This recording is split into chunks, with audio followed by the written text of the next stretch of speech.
Morning, friends. Today I am going to tackle some barbecue sauces. I had seen on Whippoorwill Holler and the Needy Homestead, Needy Homesteader, I can't remember, but I'll link it below, where they had made a blueberry barbecue sauce that looked so good. And I'm going to adapt to those two recipes. The original one from Whippoorwill Holler is all blueberries. The one from the Needy Homestead was apples and blueberries. And I'm going to do blueberries and pears because I had some pears left over. So I wanted to bring y'all along for the ride on this. This is a crock pot version, so I'm going to let it cook in the crock pot for 8 hours, and I wanted to get it started this morning and show you what I'm doing. Now guys, if you've not ever visited Whippoorwill Holler, I urge you to do so. Miss Lori is a gem. She is old-fashioned. She cooks food like I grew up on, you know, country, comfort, and she is an expert at preserving foods.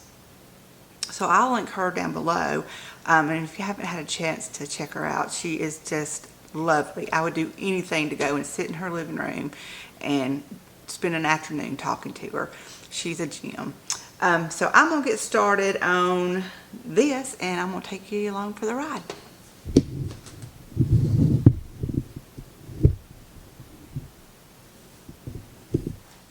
Okay, to start out with, I'm going to use about 2.5 cups of my frozen blueberries that I had gotten from Azure Standard.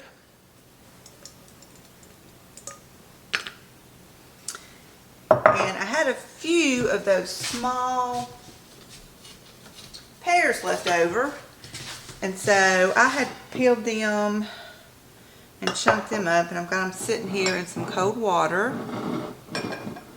And I'm going to put another 1.5 cups of the pears. I think that it will give it a good flavor.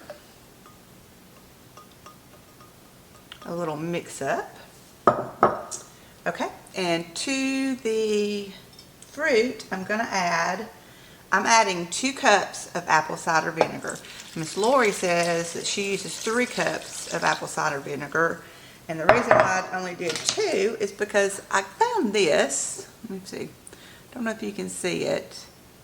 It's some balsamic vinegar that I had bought a while back in Blue Ridge, Georgia, and it's blueberry balsamic vinegar. So I thought that this might be delicious in here. So I'm going to do another cup of this, just right at it, balsamic vinegar in it. I hope I don't mess this up, but I really think that that will just be delicious.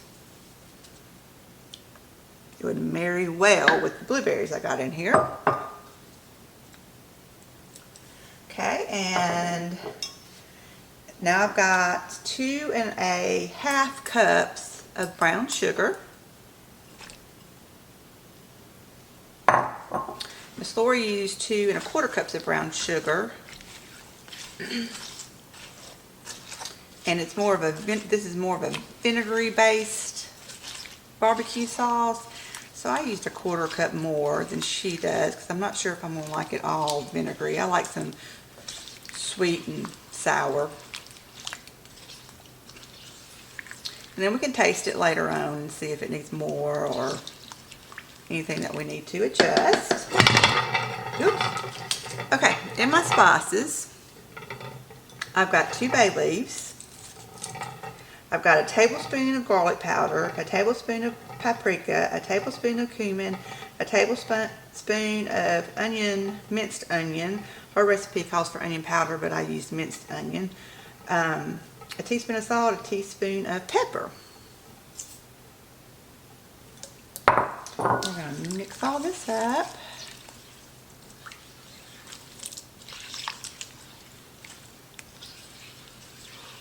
I've got some pork chops laying out that I'll fix tonight, and I want to use some of this on it.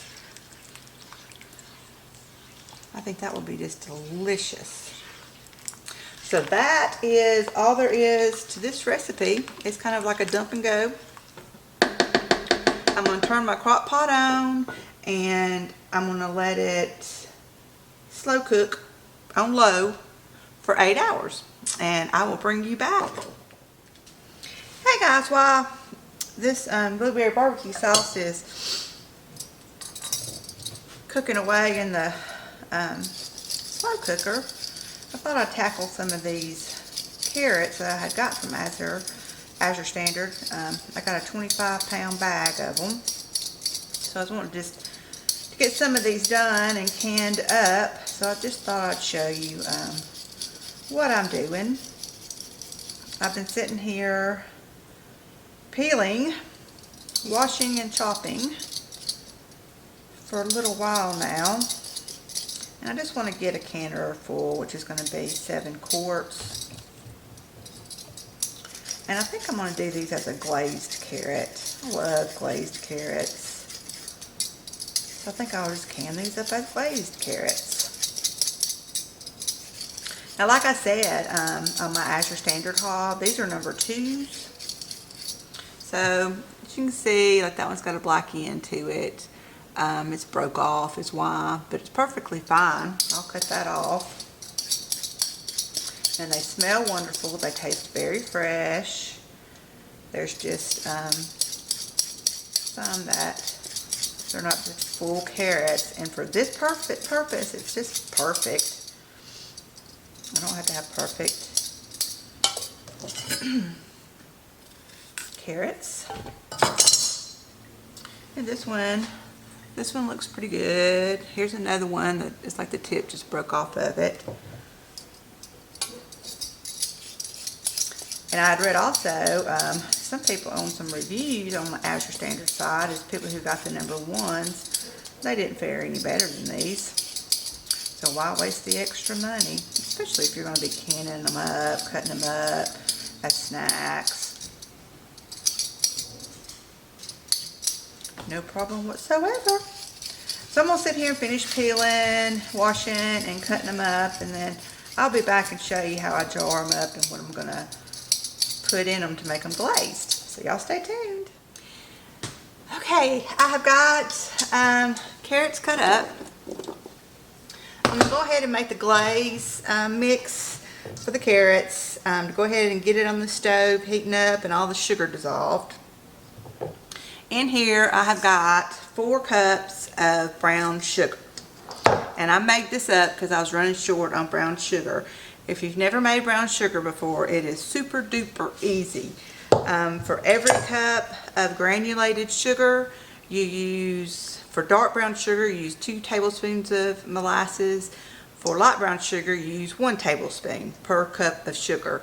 And you just mix it up really good, and voila, you got the best tasting brown sugar. Here I've got 4 cups of water, and I'm going to add 2 cups of orange juice. I'm getting this recipe off a website called sbcanning.com, and I'm doubling it. So we'll pour this in.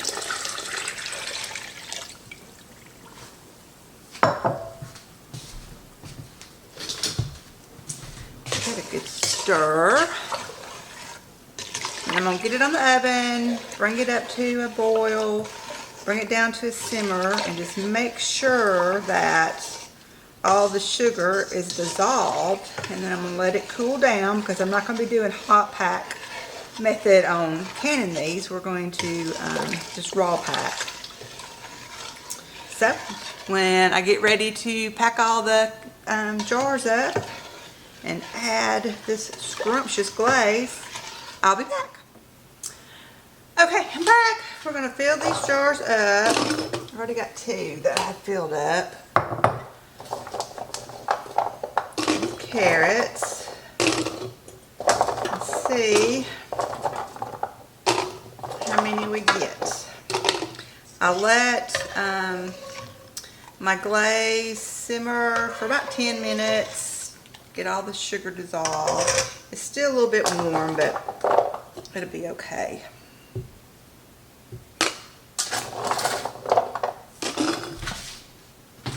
I've got my pressure canner. These are a pressure can. They're a low acid food. I've got my pressure canner warming up. Got my water and vinegar in the bottom.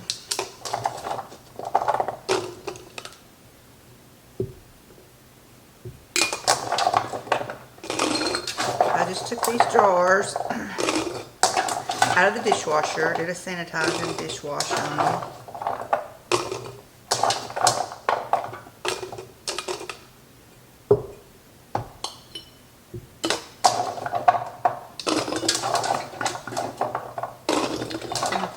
Just enough for 7 quarts. This was probably about 10 to 12 pounds. I'd say more like 10 pounds of carrots that I had peeled, cut up, washed, and diced up. I'm using bigger chunks because I don't want these just to turn to mush in the pressure canner, so I did chop them a little thicker.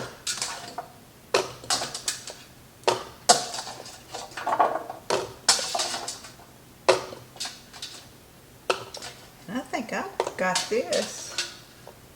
I nailed it. I nailed it. A couple right here. Perfect. All right. All right, hang on. Let me get my lids. Okay, let's fill these up. I want to leave about 1 inch head space. Let's see if I got my liquid right.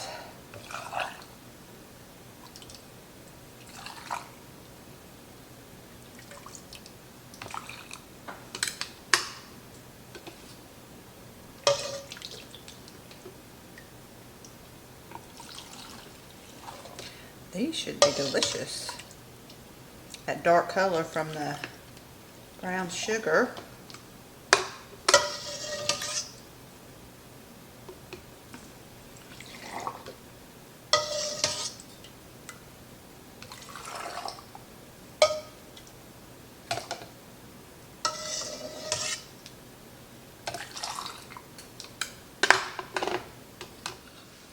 Okay, I had enough of my glaze to do 5 jars, and then I ran out, and instead of making up some more, I just put plain water in them. Just a can, just plain carrots that I'll be doing some more of. And I'm going to go through here and debubble. I'm just using a chopstick on this because my wider debubblers I didn't think would get down, be able to get down in all these little small nooks and crannies that the carrots make.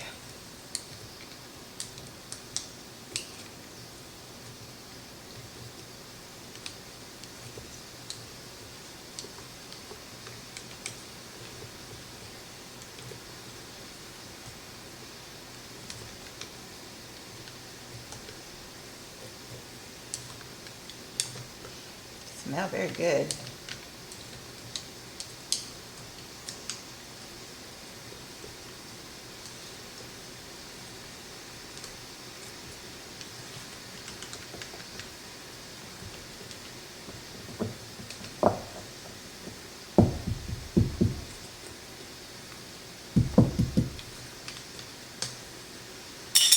Okay, this one is a little bit more liquid. I just had a smidge left, so I'm just going to, once you get those air pockets out, the liquid seems to settle down just a little bit.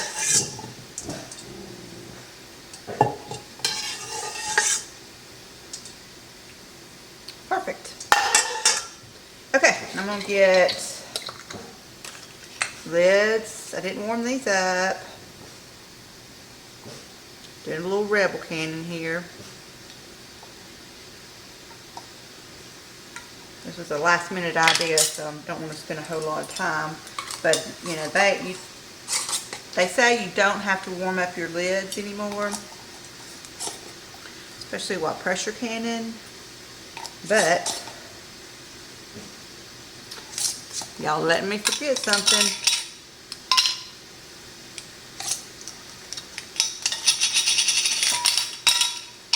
I got in a hurry.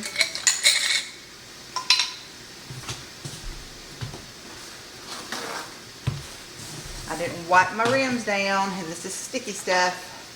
So I just got some vinegar and a paper towel. Let me wipe these rims off. Oh, where's my mind today?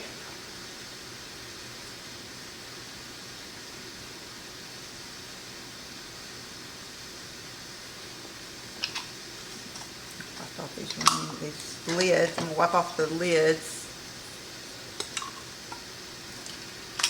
Two. That's a new one. A new one. A new one. A new one. Okay. Now, let's do this. Very important to wipe your rims and not get two lids on at the same time. I don't think that would work out too well. Okay, I'm just putting these on finger tight.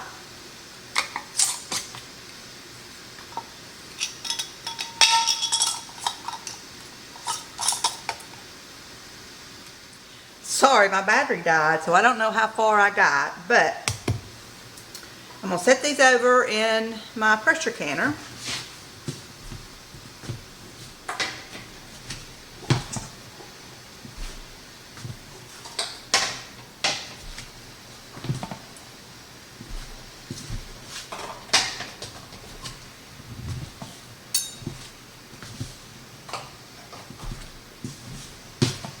Okay, I'm going to bring these back up to a boil, do my normal pressure canning thing. These will pressure can for 30 minutes, regardless if it's pints or quarts, 30 minutes at your altitude, weight. So I'll bring you back. I'm not going to show you all that. If you're a newbie at canning, just stick with me. I've got some past videos on how to pressure can and the steps that need to be done. So just hang in tight. Okay, follow up on the barbecue sauce. It's been cooking 6 hours so far, and I just took my immersion blender and blended it all up inside the crock pot. And let me show you what we got.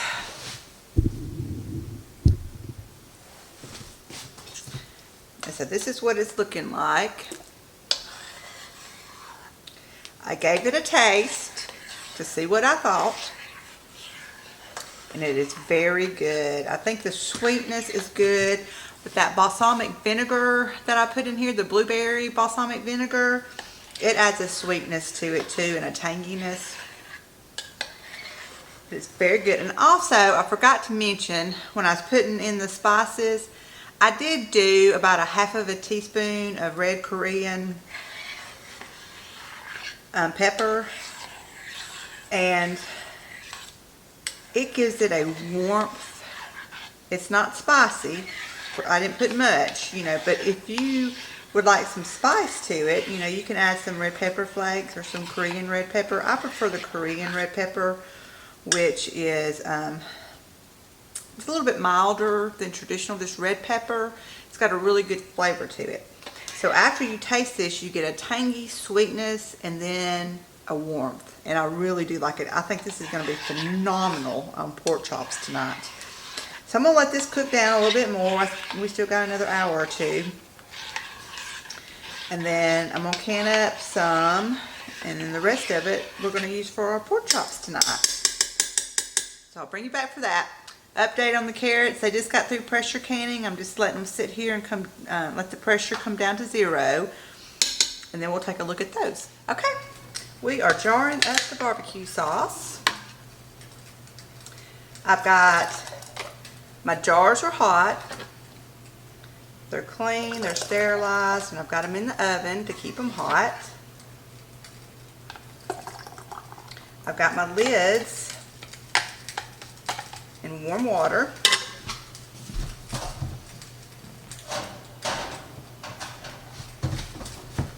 So this is going to be an all hot thing. Cool. And it looks like I'm just going to get 2 pints in this jelly jar because I want to leave some for tonight's supper.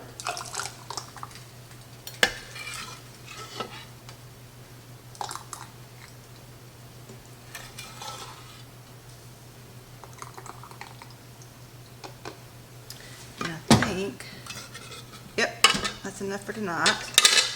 So I got 2 pints and a jelly jar.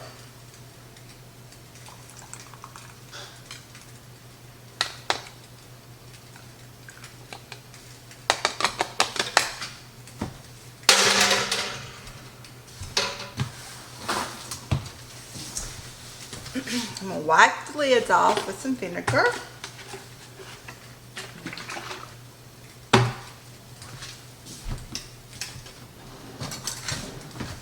This being a liquid, it's not going to really have a lot of bubbles, but we'll run this through here.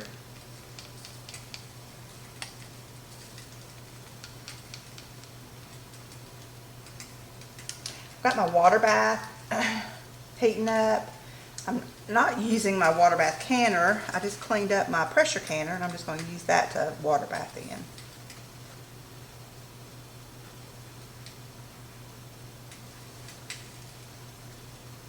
If we love this, I'll double the recipe next time. It smells delicious.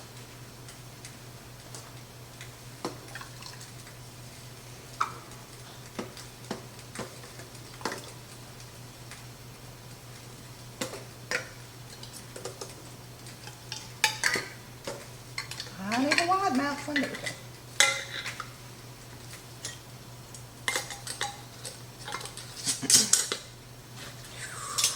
Woo-wee! That's hot.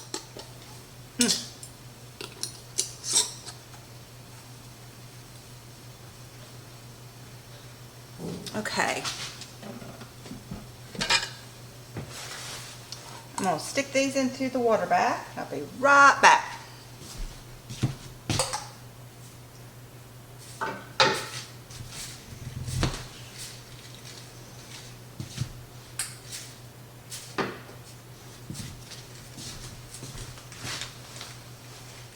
Okay, I've got these in my water bath.